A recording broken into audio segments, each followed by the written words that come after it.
Hello and welcome. We are here to discuss about the Hyderabad Metro and what its future is going to be. The latest news on it, of course, is that L&T, which was involved with the phase 1 of the project in what was celebrated as the world's biggest public-private partnership in the transport sector, in the metro sector, that is now come into a big question because L&T is now going to exit the Hyderabad Metro phase 1 project and the entire stake is going to be handed over to the Telangana government. What that means for the Telangana government is that 13,000 crore rupees in debt will now be transferred to the Telangana government, and the Chief Minister has said there will be a one-time payment of 2,000 crore rupees to L&T, and subsequently it is the state government which will now have to run the Hyderabad Metro Rail. From L&T's point of view, they have in fact said that their equity valuation was at 5,900 crore rupees. That's what the CMD of L&T, Mr. Subramaniam, has said. And he would like that there is negotiation to be able to get the company a little more of the money. But what is very clear from the discussions that L&T has had with the state government is that they are neither interested in becoming an equity partner for the phase 2 of the project, and neither are they wanting to sign any kind of a definitive agreement on operational integration between phase 1 and phase 2, which now appears would be done by the government entities themselves. The narrative that the state government is giving is that when Hyderabad Metro Rail started,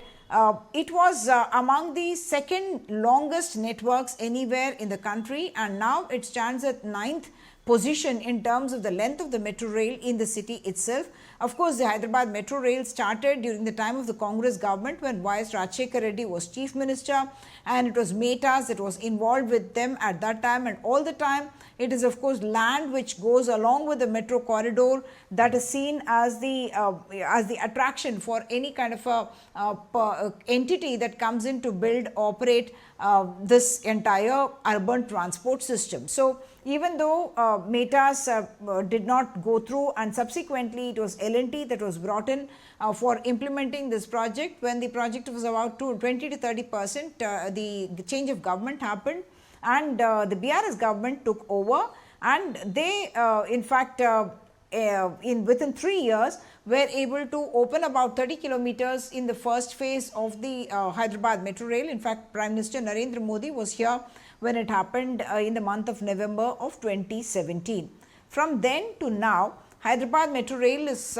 has had an average footfall every day of about 5 lakh users. The estimated is that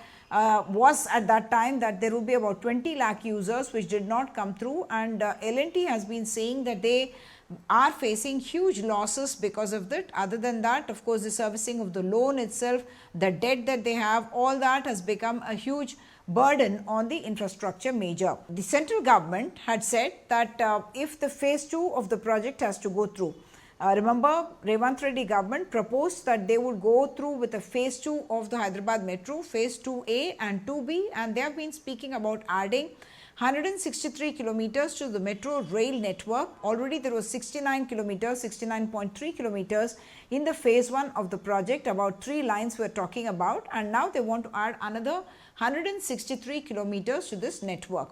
The questions that the BRS, now in the opposition, is asking is, why did you cancel the phase 2 that we had proposed from Shamshabad to Mindspace Raheja, where in fact the maximum crowds in terms of the commuters or demand is there, and where now we are seeing huge infrastructure bottlenecks whenever, not just during rains but even otherwise, and we do not want a situation like in Bengaluru, where because of the traffic congestion that is happening on a very regular basis,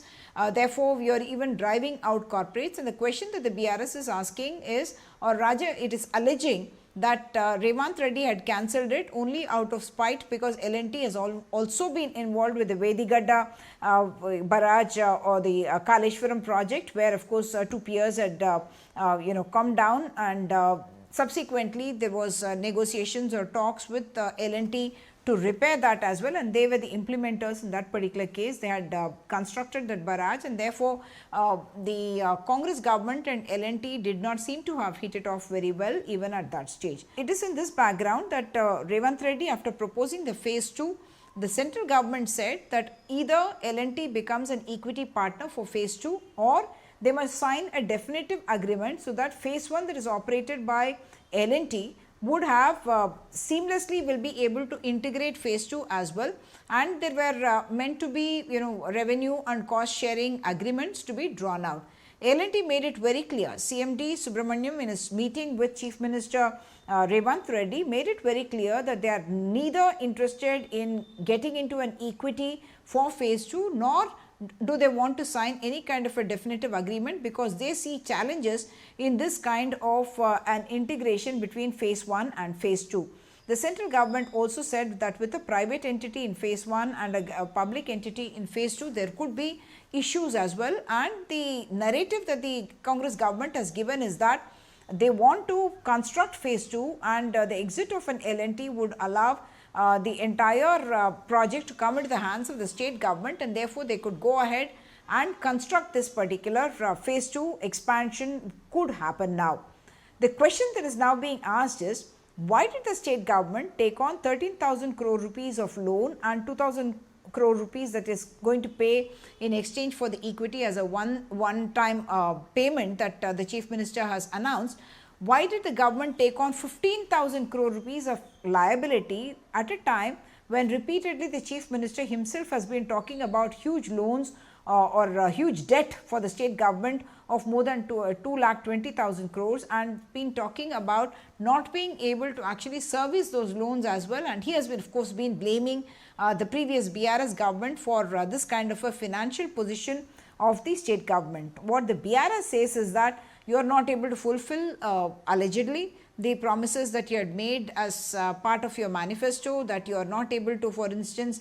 pay salaries on time. The RTC, which is the Road Transport Corporation buses, during the BRS time, they were sent to be they were meant to be merged with the government and recognized as government employees, the RTC employees. All that has not happened, and you have said that because of the financial position of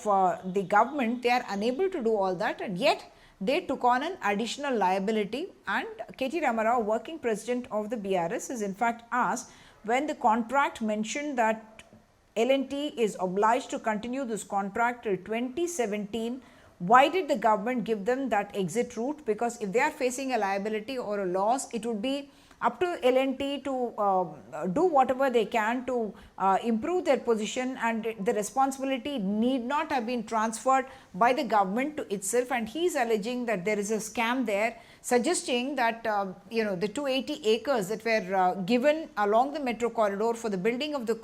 the malls and other real estate development, even otherwise the revenue for a metro comes in this manner. About 50% comes from tickets, 45% comes from the real estate in the form of these malls and other shops that you set up along the metro corridor, and about 5% comes from advertisements. So the question was, if this was not found to be viable by the L&T, why did the state government take this on, creating additional burden for the public here who will have to pay up? It will become some kind of a public debt that the people in the city of Hyderabad will end up paying as taxes, because the debt has been taken on by the government. And the BRS is alleging that there is interest in some land parcels that are there along the metro corridor, and that's the reason why the state government has taken this kind of a measure, and they believe that this is something that they will question and challenge as well. As of now, it is an in principle agreement, and the nitty-gritties have not been worked out about what kind of financials will be involved, but the understanding is that 15,000 crore rupees is the amount that the state government will have to cough up with the debt as well as the amount to be paid in exchange for equity. And therefore, now this question mark, what is the plan of the state government? How is it going to implement phase 1? And it's expecting, of course, help from the government of India for the funds to be coming in for phase 2 as well. But how are they going to make this a viable product? That is something that the state government will have to show some transparency and have some discussions. Perhaps even before the decision was taken, the cabinet should have had a subcommittee that looked into this issue, instead of, in a sense, ending up with a Hobson's choice and taking over the entire stake from L&T along with the 13,000 crore rupees of debt. We'll continue to update you on all the developments in this particular case of the Hyderabad Metro project itself. Of course, a lot of public interest in this, even though we talk about footfalls not exceeding 5 lakh people per day, but it is a fact that the metros are running full, and there is demand for more. L&T apparently did not want to increase the number of the carriages or the length to accommodate more people because it did not see value in it in terms of reducing its own losses or increasing its profits.